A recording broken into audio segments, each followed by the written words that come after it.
So I'd like to thank everyone for coming out this morning, and especially our honored guest here. Ambassador, Uzbekistan's engagement with the United States seems to be growing rapidly. And most recently, we've had 2 congressional delegations travel to the region. What do you hope is coming from all of these exchanges? Thank you so much. First of all, again, I would like to thank you for the Campaign Policy Center for this opportunity to share my views about Uzbekistan-American relationship and about Uzbekistan-American relationship. And I would like to thank you, Campaign Policy Center, for this opportunity because we live in a very interesting time, difficult time, but I think it's very promising time for our relationship. So yes, rightly said that, I used to be Uzbek diplomat 10 years here, and I can compare old format of cooperation between the United States of Uzbekistan and cooperation between Uzbekistan. I can tell you that now we have a very high level, historical level of cooperation. We have very trusted strategic partnership and dialogue, very constructive and very effective open dialogue, all areas. Because there's no any single issues which we cannot touch, we cannot discuss, we cannot solve. That is good. Because of this open dialogue and because of the reforms which are ongoing by leadership of President Uzbekistan, we was able to work out together with the United States very sensitive, very difficult issues like child labor issues, cotton campaign issues, religious freedom issues, and that this cooperation give us a chance to solve a lot of issues. Now we are moving forward. This is very important and very crucial visit because there was a visit of the leading by the chairman of the Committee on Armed Service of Congress and the Senator Dennis. I already mentioned that we conduct a massive of reforms in the Congress of the United States, most of the well-known and experienced democratic institutions in the world. So for us, it will be very good to share our experience and learn from American side to how to promote. As you know that now Uzbekistan started next more deep reforms, which will be maybe sensitive for us. We will gonna change economic legislation. We will do a lot of things in Uzbekistan. We will have a parliamentary election very soon. So in this case, learning the experience, sharing the experience with the Congress is very important. And again, as you know that United States government, State Department, USAID, they are conducting a lot of programs in Uzbekistan, and of course, that should be approved by Congress of the United States. We organized this visit to show American congressmen. Uzbekistan, seeing, believing. So that's why we sent this congressman to Uzbekistan. They had the chance to see by own eye what's going on in Uzbekistan. Reading one issue, going to talk different issue. They had a very good meeting with the president of Uzbekistan. So I think we have a very good, promising cooperation between the Senate of Uzbekistan, Congress of Uzbekistan, with the American Congress. Thank you. I'm struck by the increased level of engagement that we're seeing. And I guess I raised the question, we're a long way away from Central Asia and a long way away from Uzbekistan. Why is US engagement so important? Your president focuses on economic development and creating jobs as a priority. Can US engagement actually help create jobs in Uzbekistan? Yeah, of course. Thank you for this question. It's a very interesting question. We're living in the globalization time. The geography is not matter now because of the globalization, because of digitalization of the economy. That geography is a little bit not important right now. It's my personal opinion. Yes, as you know that Central Asia and Uzbekistan, we have very good geopolitical location. Central Asia and Uzbekistan rich for resources, gas, oil, critical materials. That will be interesting area for American business. Again, as my president mentioned that Uzbekistan, especially, and Central Asia, Central Asia could be transferred into the bridge, which we can connect Eurasia with South Asia, with more than 3 billion population market, which could be interesting for the United States. Now we live in different time, different world. We're seeing the supply chain routes are changing, economic structure, world economic structure changing. American business need new markets. So Central Asia, one of the promising market. as you know that in Uzbekistan, we only in Central Asia, in Uzbekistan, we have a General Motors factory.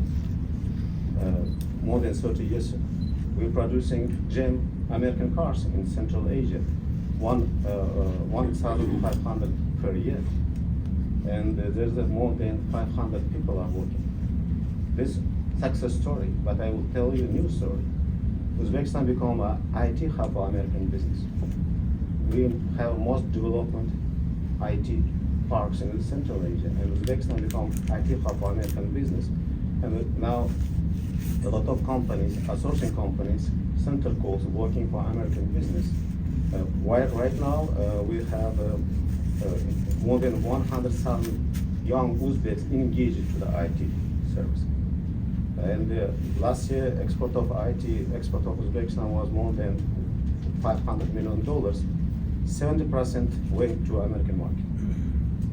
That is the jobs. And again, we have Boeing. In Uzbekistan, we have a Boeing service center. We have a Hanul service center. More than 200 people are working. You know, once I will mention about IT parks, more than 100,000 people are working full time. But because of American companies, now students, Uzbek students, they're having so-called half-time work. So they're sitting in their home after studies, they have a chance to work for IT parks. For that, they have a chance to have incomes $1,000 per month. That's big money in Uzbekistan. So yes, working with the United States, and again, in first time in our history, we have a direct investment from America, $10 billion from Aero Product for energy sector in Uzbekistan. And the Aero Product will build a couple factories, energy assets in Uzbekistan. With more job. It's not only about job, it's new technologies. It's new skilled workers, new skilled engineers, it's new technologies and new universities. Around these factories will be new universities. And again, I'm very happy to tell you that this year we will open the campus of the Arizona Technical University in Uzbekistan. Very impressive. Now, we know here in Washington and follow the issue of labor migrancy in the region. And looking further at the job sector in your country, we know that the events that took place in Russia around the Crocus City Hall has resulted in the arrest of Tajiks who are in Russia, but have since seen some pressure on Central Asian labor migrants in Russia. At least some have been prevented from going to Russia to engage in labor. Is this posing any problem, do you know, for Uzbekistan's workers who are there or intending to go there? You know, in the beginning, I just love to mention one more time, as you know, that Uzbekistan condemned the terror action in Moscow, and there should be no tolerance against violence and terrorism. So I would like to one more time express my condolence to the families and victims of this horrible attack. For now, I don't have any information regarding Uzbeks. I can only tell about other countries. We don't have any single information about that. As you know, that Uzbekistan,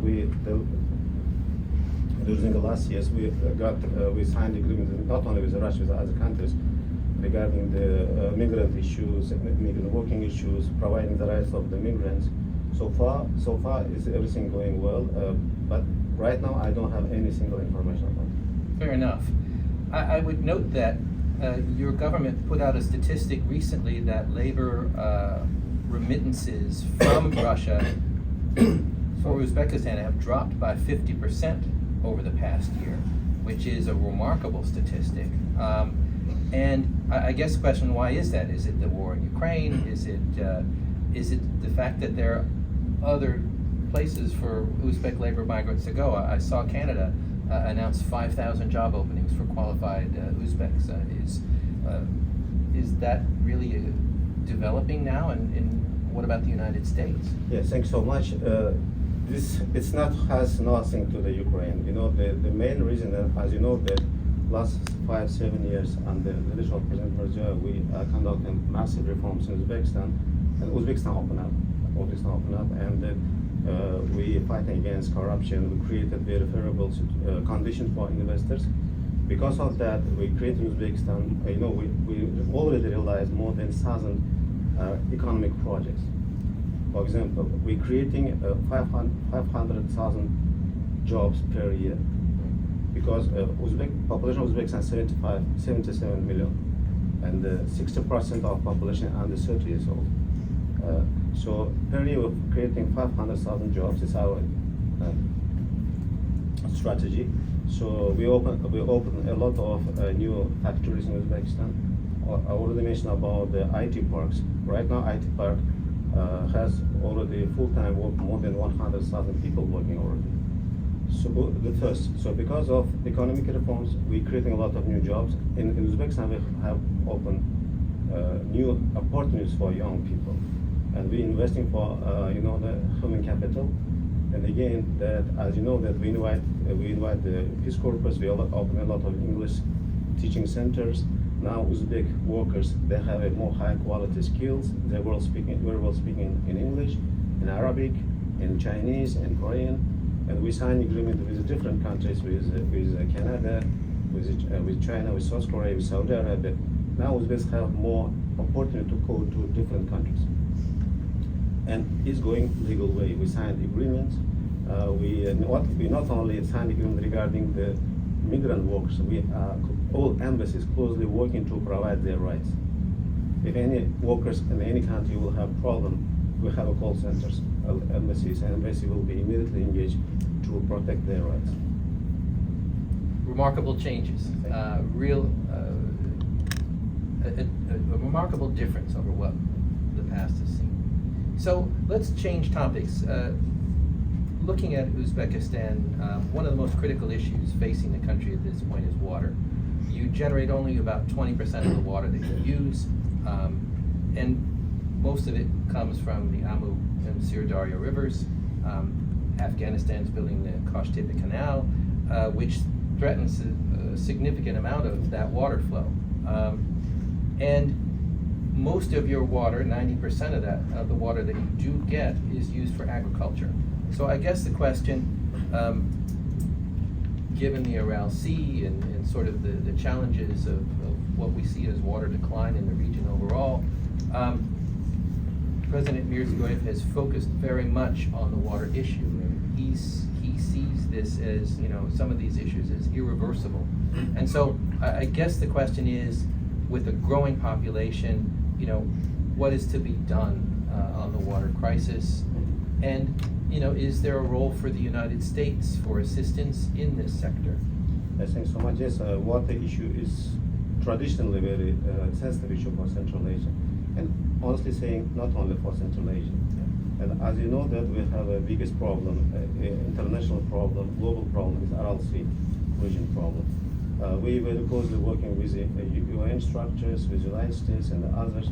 As you know, by the initiative of President of Uzbekistan, Aral Sea Fund was established under the umbrella of United States, under the United Nations.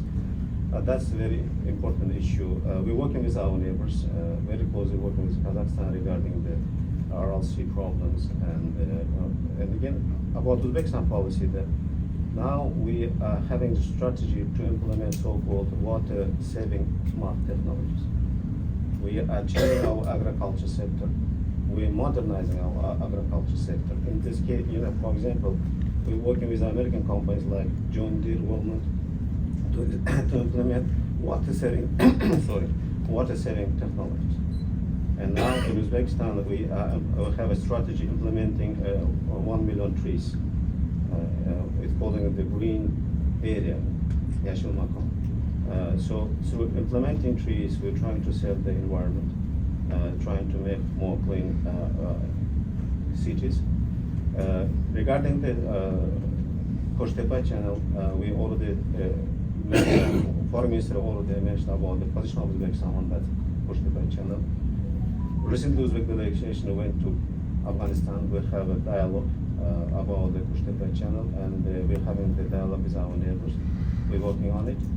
And I think that here only one way is to modernize our agriculture sector, which already is going on, to implement more water-saving technologies. And US has a lot of water-saving technologies.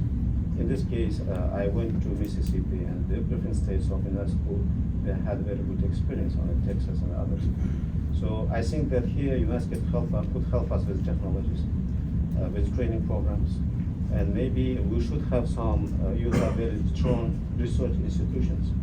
Maybe we should have some joint studies, because honestly saying that we don't have enough institution which could have comprehensive studies, and maybe United States Congress, United States funds, can fund some joint study programs in Central Asia, especially in our region.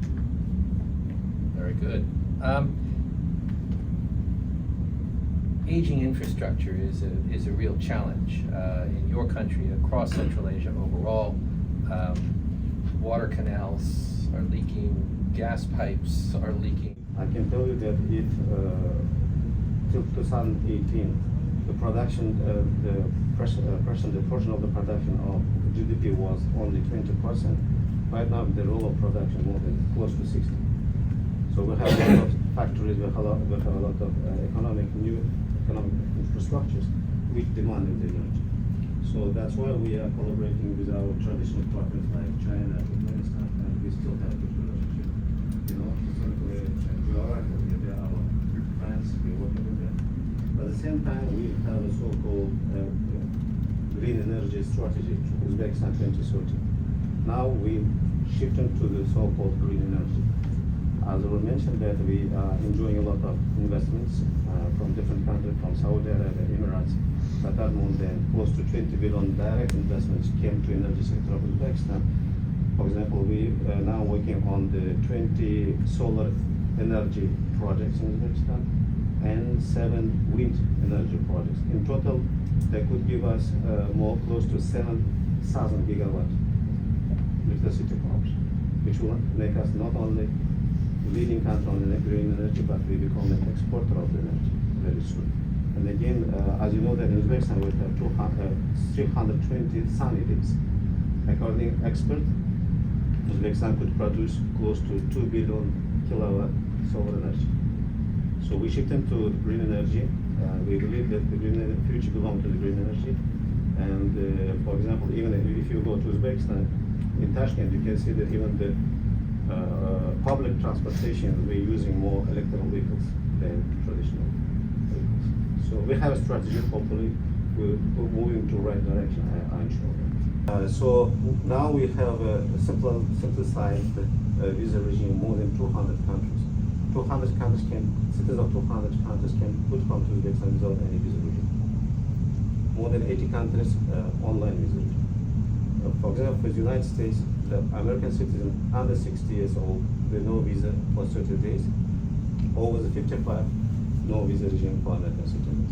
We'll have direct flights from New York to Tashkent 4 times per week, all Dreamliners. You will enjoy 10 hours, you will be in Uzbekistan. I'm working with State Department and with the other agencies regarding synthesizing visa regime with the United States, but it should be from both sides. Unfortunately, right now, American visa is a little bit difficult. For example, I could give you visa for American citizens through online during the 4 business days. But taking the American visa is a little difficult. So we have to work out together.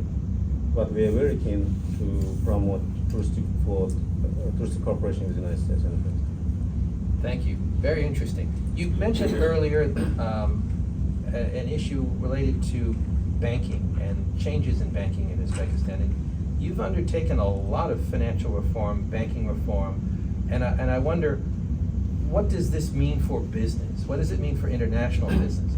Will this enable more U.S. business investment in the region? Will it be attractive? You know, the banking system is a blood of the business. Now we're having a lot of interest from American companies to work in Uzbekistan. They need, first of course, they need some transactions. You know, they need a direct transaction between Uzbekistan, Uzbek business and American business. And it will be good if you will have American banks in Uzbekistan, which will work in Citibank and the Exim Bank and others. Again, when American respected banks will be in Uzbekistan, they could give some financing to different projects. You know, they can find out, they could give credits or something like that to promote. And again, we started, for this year, we will privatize more than 80% of Uzbek banks. in future we'll have only one bank, like United States, and most banks will be privatized. Right now, there are two banks already very closely working with Oppenheimer and the other city banks. So I think, and again, first time in our history, we're trying to implement even Islamic bank, because our cooperation with the Middle East very wide, very comprehensive. So yes, we need a banking system. We need some technical support. We need some trainings. That is, it should be, the foundation of the economic reforms in the States. Excellent. Traditionally, with United States, we have and we will have very comprehensive cooperation in the field of regional security, counterterrorism, cyber security, and it's very important because, regarding the Afghanistan, I won't go in details on military cooperation because what we have is technical military cooperation. Counterterrorism is very important, and preventing the radicalization is very important, especially regarding the last events, horrible events in Russia. So regarding Afghanistan, we had very close cooperation with the United States from the beginning. And as we remember that when government of Ghani collapsed in Afghanistan, we helped the United States and European partners to withdraw their citizens from Afghanistan. And during the 1 week, we helped to withdraw more than 10,000 people from Afghanistan. Uzbekistan was able to do that. We're working on different way. We're supporting different formats regarding the promoting peace in Afghanistan. Yes, as you know that Uzbekistan has very trusted and comprehensive dialogue with Taliban too. Our goal is to promote peace in Afghanistan, to prevent humanitarian crisis. So yes, security is very important, and especially counterterrorism is very important, especially now. Regarding the migrants, thank you for a very, very interesting question. That we established a joint working group with the American agencies. We're working very closely to different ways. First, to make sure that Uzbeks, to give a chance to Uzbeks to legally come to United States to seek the work. That's the one area which working with the United States, with the American embassy. I would like to say thank you to American sides for this cooperation.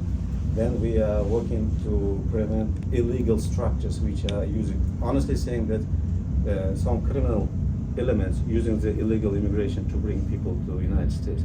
So because of joint work, couple illegal groups has been arrested in Uzbekistan, and now is an investigation going on. And again, we made, and with the help of American Voice too, we start very comprehensive propaganda to explain people that better to come to US through legal way. And we invited some Uzbek media people, media corporation to United States. They interviewed the Uzbeks who came to United States illegally, and they shared their horrible stories, how it's dangerous, and something like that. So now we're seeing that significant decreasing the numbers of illegal immigrants from Uzbekistan to the United States, and we will keep working on it. Good. Right here and then in the back. Thanks very much. I'm Andrew Denieri from the Atlantic Council's for Asia Center. Thank you very much, Mr. Ambassador, and thank you to the Caspian Policy Center for this really interesting conversation. You talked a lot about the role of business in Uzbekistan, attracting Western American business. And one of the things that business looks at is the role of the state in the economy when going into a new market. I wonder if you can give us an update on how privatization is going, particularly in the banking sector. Thank you. Yes, our main strategy to minimize the role of the government in the business. If American business has a problem, they can address it. If they have some issues, business is business, sometimes bureaucracy problems come up. When they have problem, I have to address it. According to our system, if let's say America has some investment projects, embassy has to follow up to make sure that everything going well. If any will be any issues, and if American company need my help, I will immediately interface with the cooperation with this business. If business say no, ambassador, I don't need your help, it's okay. They can work out together. Regarding the banking, I already told you that we have a strategy that more than 70% of banks will be privatized, and we would like to. My president saying that the role of government should be minimized to interfacing the business. That's why we're giving different tax relaxations for American, not only for foreign investors, especially in the banking system, for IT system.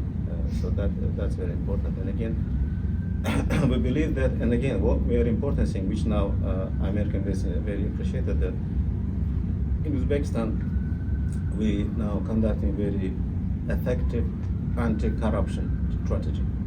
We're fighting against corruption, and the corruption is the biggest enemy of the business. So we would like to make sure that there will be no corruption. We would like to minimize bureaucracy. We'll have so-called one window project. So business could come, and during the so-called one window, he can have registration, something like that. And here, very important, we have American Uzbek Chamber of Commerce, very active. We're working very well. Here, I'm trying to keep very close contact with the American business. You know, we are conducting reforms. We're changing Uzbekistan. We're building Uzbekistan. It means that sometimes I will need some side effects. I need some information from American business that now tell me, for example, many companies saying, Ambassador, we would like to have business in Uzbekistan, but you have to change your legislation, something like this. You need to give us some kind of opportunity. So even working with the American business, sometimes we're getting some good ideas, what kind of new legislation we have to implement. And as you know that for us, becoming a member of WTO is first priority, and we're now synchronizing our economy, our reforms by the request of WTO. So it will help more opportunity to American business work with us. And again, there's a very perhaps a controversial legislation in America, this Jackson-Vanik amendment. You know that this Jackson-Vanik was implemented against the Soviet Union because the Jewish community has a very troubled life in Soviet Union. But interesting thing that, you know, even on that time, Uzbekistan was part of Soviet Union. Even on that time, Jews never had any single problems in Uzbekistan. We have unique community, Bukharan Jewish community. When you go to Bukhara, I will show you 7 historical synagogues. Yes. You have been there. And when Uzbeks protect the synagogues from the communists. So Jackson-Vanik are bothering a lot, and we very closely working with our neighbors to repeal this Jackson-Vanik amendments. And you know, it's funny, only Uzbekistan, Kazakhstan, Tajikistan, but other countries not affected with that. So working with the Congress, and I am asking help of think tanks of American to talk more about that, because you know, it's very ironical, you know, that this country society not exist, but amendment still active to us. We have to work together. I think it's very good. You know, first time we had a historical meeting in New York last September when President Biden had a meeting with Central Asian leaders. Yes. You mentioned that I'm not only ambassador, I'm used to be expert too, you know. My expertise that it's good first time in our history, United States seeing us as a region. You know, before we was a part of American policy toward Afghanistan, something like that. Now, it's my personal opinion. Now, U.S. seeing us as one whole independent, whole region, which has a lot of potential. And again, this is good. We have to promote. It's how U.S. could be engaged to Central Asian issues. You know, unfortunately, Central Asia only region in the world where American president never had been. And yes, during the summit, President Biden promised to go to Central Asia, and we're looking forward to that. We will be more than happy to organize that. So C++ is very important, and it's given us, you know, let's say it's institutionalizing relationship United States with Central Asia, and it's giving us tool to promote our cooperation in different areas. This is giving us mechanism how to promote, and good thing that U.S. and all Central Asian countries are supporting this program. That's unique, unanimous, and it's very good. Yes, you know that the annual meeting of the Presidents of Central Asia was initiated by President of Uzbekistan, and the first inauguration meeting was in Astana. Mm-hmm. And now we have every year we're having meetings. It's showing that Central Asia becoming the zone of cooperation. Yes, all countries has own interests. Even on bilateral relations with United States, we have a different task. But there are some areas we can work together, and we are understanding that we can work and we should work together. And again, for example, regarding Uzbekistan, that with cooperation with the United States, we are promoting our reforms. As you know, that President of Uzbekistan implementing wide historical reforms. Sometimes we're doing this, making the reforms which some countries spending 10 years, 5 years, 20 years. But here, we need a well-trained bureaucrats, well-trained people who could rightly implement ideas and strategies of President Mirziyoyev. Here, that's why when working with the United States, we're asking about training programs, sharing the experience, and C++ platform format could be one of them. And we're already working, and it's already have very good effects. And thank you for your center too. Your center's doing a very great job to promoting, to introducing the potential of C++.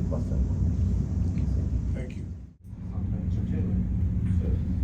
So that's why we're building so-called smart city of Samarkand, smart city of Bukhara, smart city in Tashkent, where you can go for